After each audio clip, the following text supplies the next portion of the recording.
A letter on the desk caught my eye. Bosses! Everything all right? Bosses! Joey! Vigilio! I had met Lupino only once. The gangster ran all his rackets through his right-hand man, Vinnie Gognitti. Gognitti was a high-strung whiner on the verge of breaking apart, like an overamped Energizer bunny. He had the brains to run the business, but he lacked the balls, always falling short, taking his frustration out on underage addicts and call girls. The V deal goes down at your hotel. Jack's exact words, quote, "Vinny, you're in charge of this one," unquote. Rico Muerte is coming to see it through. Anything goes wrong and everybody's gonna get dead. Goes double for you. Treat this guy real good. Anything he wants, you give him. Don't screw this up or you're finito, finitos. A V deal meant added security, locked doors, and lots of nervous thugs with itchy trigger fingers. I'd seen nothing coming in, but that didn't mean it hadn't been there.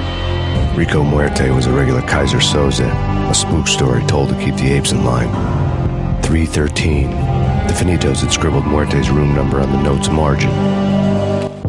They're not answering. Call the others. Tell them to come quick. Okay, but we can't wait for them. We gotta go in now.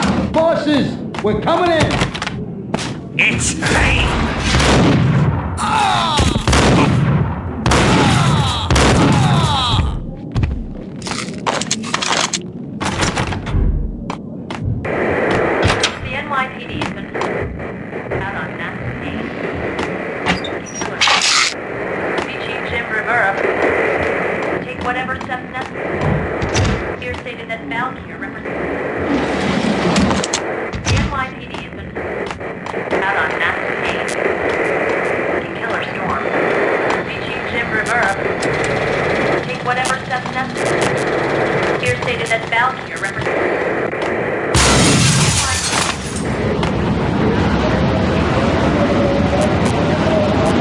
Yeah, something's wrong with the bosses.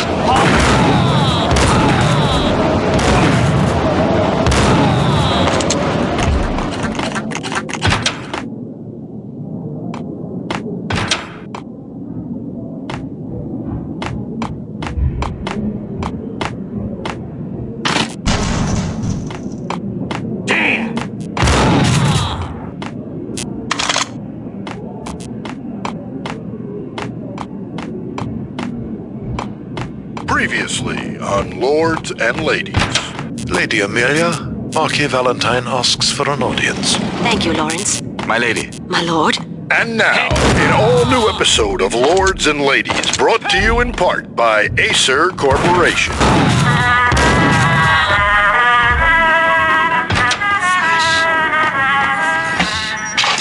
My lady. My V lord. had junkies My could lady, go there off is without a something warning. important I had to be that must careful. My lord, there is? Indeed, my lady, there is indeed. From the very first moment we met, upon that Payne! distant forest path, there has been Oh, my lord, you should not speak so. But my lady, I must. My lord, no. I forbid you. This cannot be. This must not be. But why, my love, why? My lord, it is too dreadful. Do not force me to speak the words. I beg of you, no, I would rather die than not know. Yes, my lord, we should both be dead, for this shame is too great for the living. My lord, I am your long-lost sister. Piece of crap!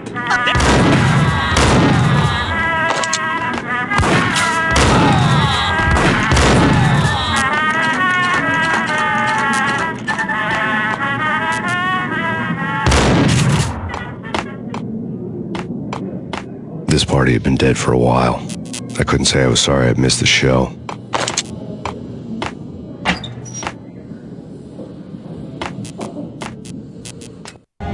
Tonight, the city's fight against the nightmare drug Valkyr took a turn for the worse, as DEA Special Agent Alex Balder was found brutally slain at the Roscoe Street subway station.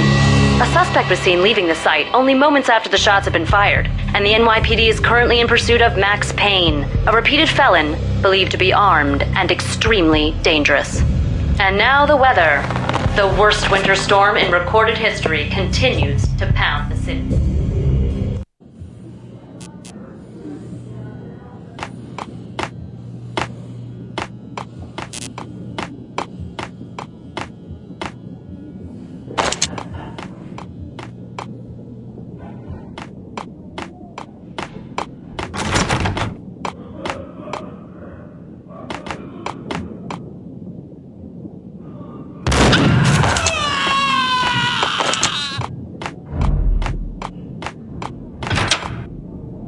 Gun him down!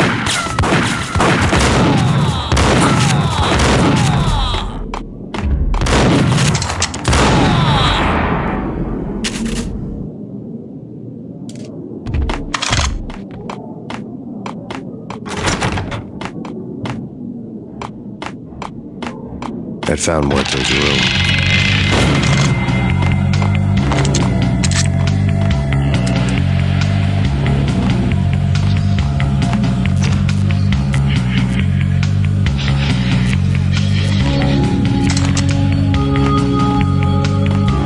Muerte had received a letter. Our investigation had turned up nothing to link Angelo Punchinello, the head of the Punchinello family, to Valkyr. All tracks had ended with Jack Lupino. The letter in Muerte's room was signed by the Don himself. It was the first hint that the Kingpin knew what was brewing inside his syndicate. The trouble you got into after the Chicago screw-up.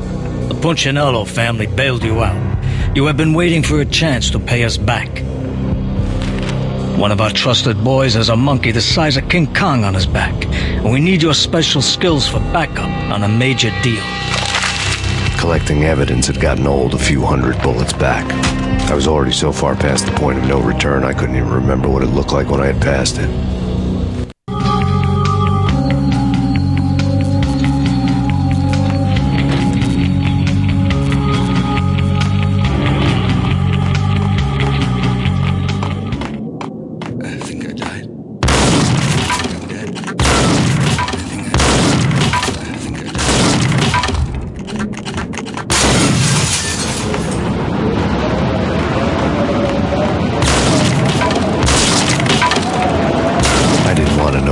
Here. It was not a pretty sight.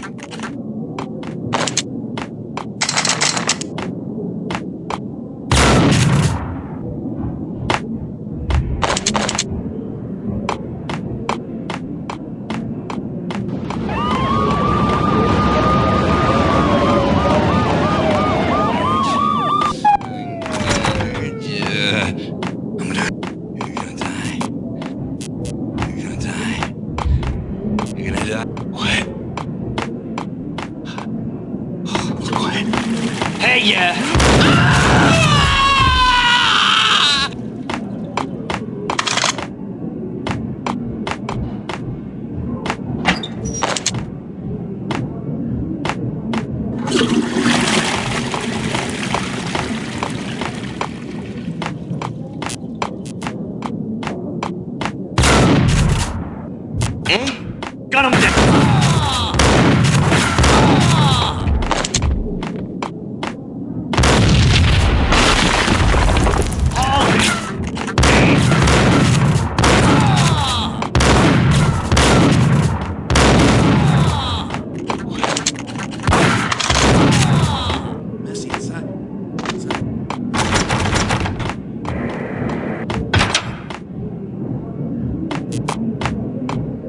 The hooker had left her diary on the table. The diary belonged to a hooker named Candy Dawn. The read would have made a vice cop blush. Had talks with the mystery hag over the phone again. Sent her the latest One-Eyed Alfred tape. As long as the hag keeps paying for the tapes, the old man could come every day for all I care. She had a nice sideline, making secret X-rated flicks of her clients and selling them to the highest bidder. It would get her killed if her V-fix for the day didn't do it first.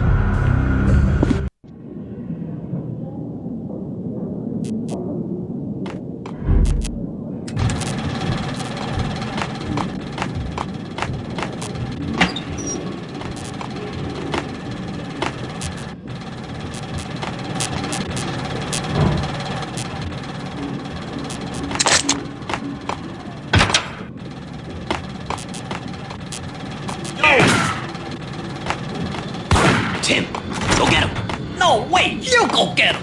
You go and get him.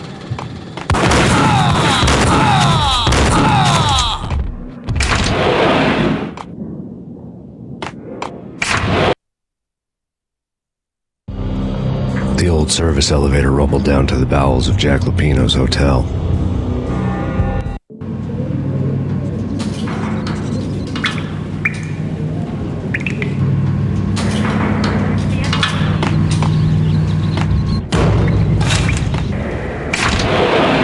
It was freaking crazy. The cops were doing a full-scale siege next door. Whack the sucker!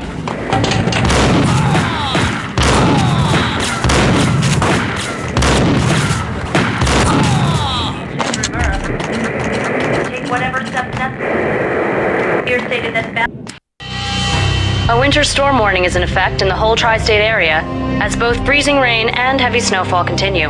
Many roadways are already closed, and people are advised to stay indoors.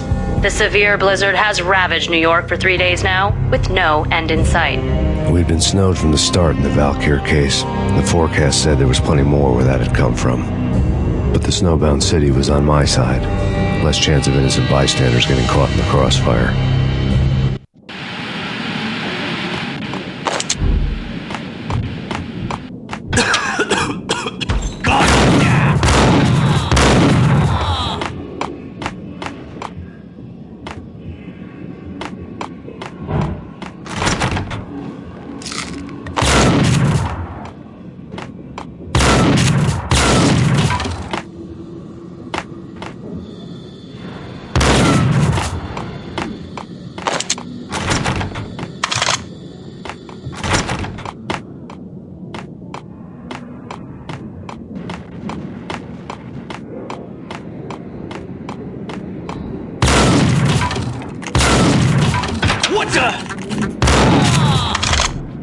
Exhibit number 1, a newspaper. A dead man tied to a chair lay on the boiler room floor.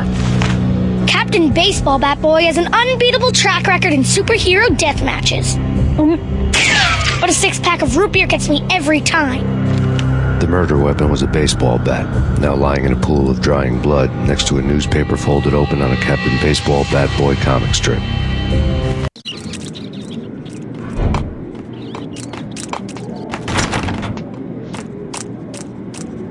Take vampire movies. Why are they always set in L.A.?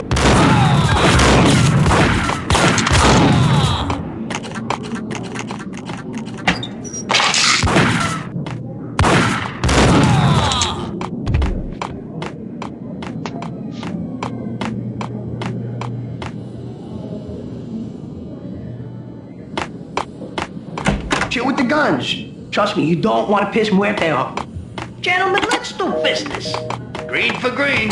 Cheers at green-eyed angels. Amen.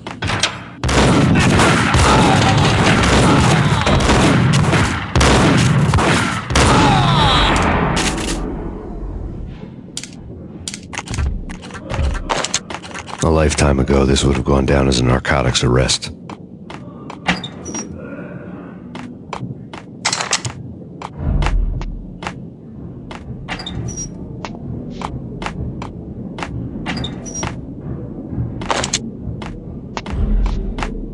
There was a key on the table.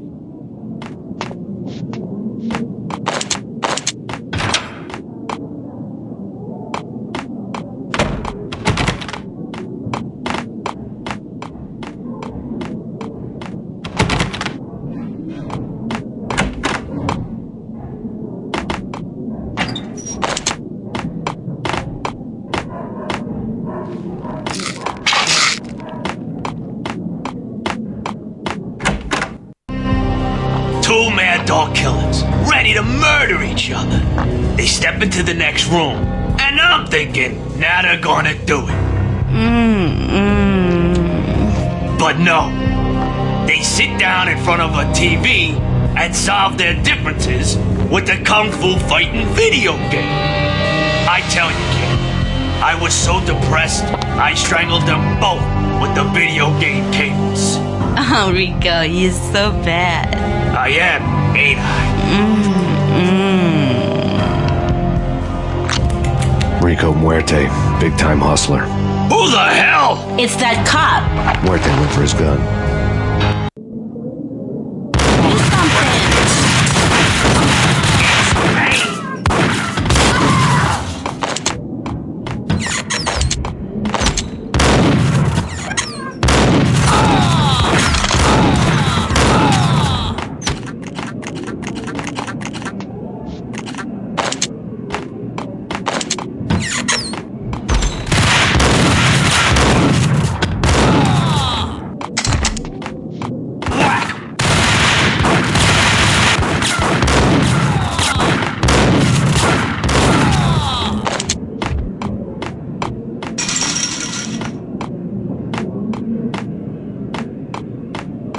The antique switchboard was still in use. There was an old telephone switchboard in the back room of the reception area, the kind that made phone tapping child's play. It wasn't hard to picture a fat pimp sweating with headphones on, listening to his hookers talk dirty and fake orgasms over a web of party lines, the blood veins of New York. Right now, there was a different set of moans and groans going on. Boss, Gognitti, this Max Payne. He came, started capping us. He killed him. Are you freaking kidding me? He's just one lousy cop. You better be freaking kidding me. Whack him. What's the freaking problem? Hello? Answer me. Hello? The word was out. A deadly virus released into the city's corrupt circulatory system. Something wicked this way comes. Max Payne at large.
Walk away, blow town.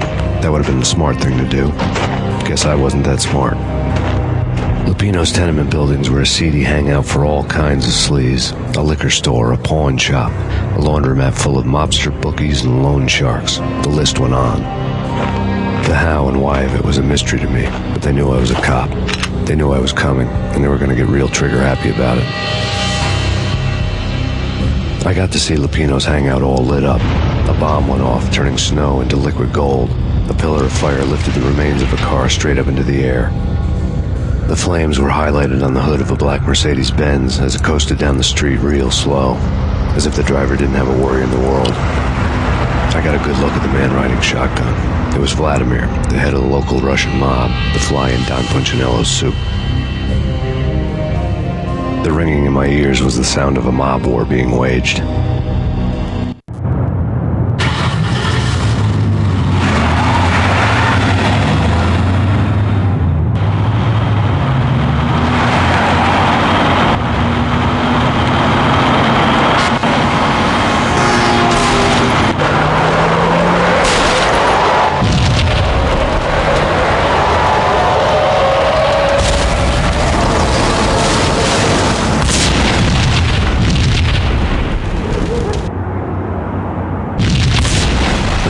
exploded inside the closest slum building. It was a lucky break. The goons inside were spooked, but luck always came with a price tag. More bombs could still be ticking inside, and the cops would already be on their way. Jack Lupino's suite was on the top floor. At least it used to be, before the explosive makeover.